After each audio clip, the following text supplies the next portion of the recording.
This is Ian with Build Brothers. Going to go ahead and do my digital inspection here at 27686 Coolwater Ranch Road in Valley Center. And what we have is a roof that was blown off in a storm and caused catastrophic damage inside of the home with water damage throughout. And so majority of the house has been gutted. Most likely all the drywall, all the flooring, all the finishes, bathrooms and kitchens have all been removed.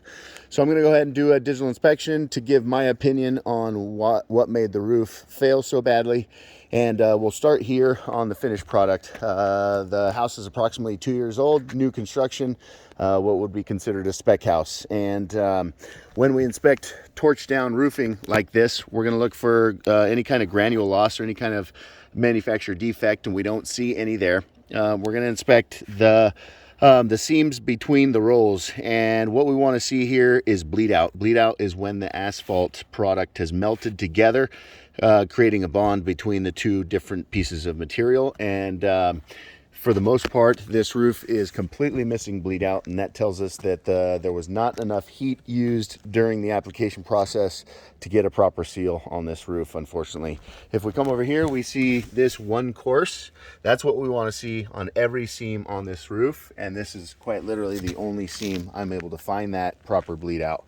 So that's the number one issue. I'm not going to take the tarp off because we've got a ton of nails in it.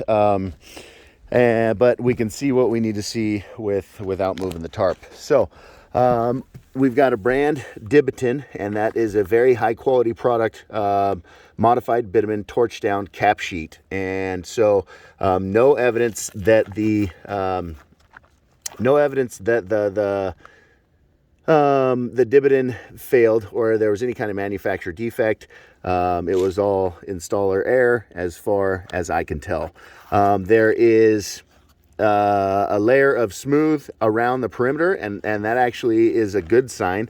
But unfortunately, there was a couple things that led to major failure. One is not enough nails around the perimeter. So here we've got drip edge, and code calls for a nail every 2 to 3 inches. And if we look at this, we can see one there, one there, one there, and then one there, one there. So that's about 6 inches. That's about 8 inches. And so nowhere do we find nails anywhere 2 to 3 inches apart on this drip edge. In some areas, I saw nearly a gap or nearly a 12-inch gap between the nail holes. And so number one, in my opinion, on why this roof failed is because there was not enough nails per manufacturer recommendation or code on the perimeter drip edge. Secondly is the torch base. And so this layer right here is what we call torch base. And it needs to be nailed every about 12 inches in every direction with a nail and a metal cap nail. And whoever installed this roof used coil nails or a typical nail that we would use for asphalt shingle to nail down the torch base. And so there's not enough surface area on the heads of those nails to hold down the torch base. Doesn't really matter because the third major issue on this roof was not enough heat. And so the cap sheet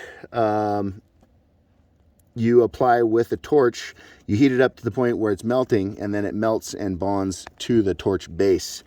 And because there wasn't enough heat used, it wasn't stuck to the torch base. The torch base was not stuck down because there was no nails, and then the perimeter was not properly secured with not enough nails. So 3 major issues is what contributed to the catastrophic failure of this roof.